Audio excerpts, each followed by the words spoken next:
ሰላም ውድና የተከበራችሁ የኔ ቤተሰቦች እንዴት አላችሁ? እኔ ወንድማችሁ እግዚአብሔር ይመስገን በጣም ሰላም ነኝ። እባካችሁ ይሄንን ቪዲዮ ሁላችሁ ከማስማታችሁ በፊት አንደኛ እስከ መጨረሻ እንድትሰሙ ፈልጋለሁ፣ ምክንያቱም በጣም ጠቃሚ ቪዲዮ እስከሆነ ድረስ። ሁለተኛ ሼር እና ኮፒ ሊንክ እንድታደርጉ ፈልጋለሁ። በጣም የሚያሳዝን ነገሮች እየሰማው ስለሆነ ነው። ዱባይ ላይ ስፔሻሊ ወንዶች የሆነ ችግር ውስጥ ሲደርሱ አዲስ በዚህ አንድ አመት ውስጥ እየመጣችሁ የሆነ ካምፓኒ ውስጥ የሆነ ቦታ እየሰራችሁ ላይክ በቃ ያልተመቻቻችሁ ነገር ካላችሁ ያንዳንዱ ነገር በመደበቃችሁ ላይክ ስትታመሙ በመደበቃችሁ ሲሪባችሁ በመደበቃችሁ የሆነ ጭንቀት ውስጥ ስትገቡ እንደዚህ አይነት ነገር ውስጥ እየደበቃችሁ ሌላ ችግር ውስጥ እየገባችሁ አላችሁ። እባካችሁ ህይወት እስከ ማጣት ድረስ ብዙ ነገር እያየን ነው። በጣም ሰሞኑን በጣም ስላሳዘነኝ በጣም አዝኛለሁ።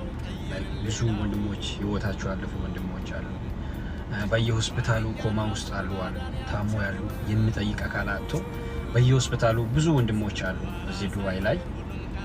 ታውቃላችሁ እስከዚህ ደረጃ ከመድረሳችሁ በፊት የትኛውም ችግር ከመጣ በቃ ከአቅማችሁ በላይ ከሆነ እባካችሁ ቢያንስ በቃ ሌላ የምትጠይቁት ወይ ላይክ ሀሳባችሁን ችግራችሁን ሼር የምታደርጉት አካል ከሌለ በቃ ሚዲያ ላይ ውጡ፣ ራሳችሁን አትርፉ። በቃ ህይወት አንድ ከሄደች ተመልሳ ዳግም አታገኙም። እና ብዙ ልጆች በጭንቀት ምክንያት በራም ምክንያት ወርቀት በማበላሸት በተበላሸው ጉዳዮች አያይዞ የሆነ ኬዝ ውስጥ ገብቶ የጭንቀት መጨረሻ በሽታ ነው የሚያመጣው።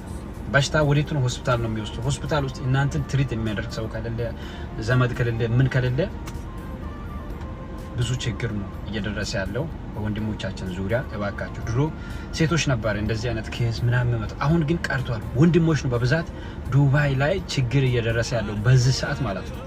ሶ እባካችሁ የትኛውም ችግር ውስጥ ከገባችሁ ሰውን አማክሩት።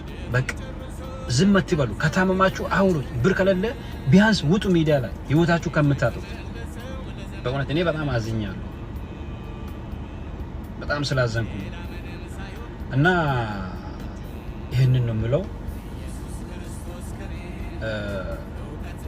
ከራሳችሁ በላይ የሚበልጥ ምንም ነገር ያለ አይመስልም። በራሳችሁ ላይ ስሩ።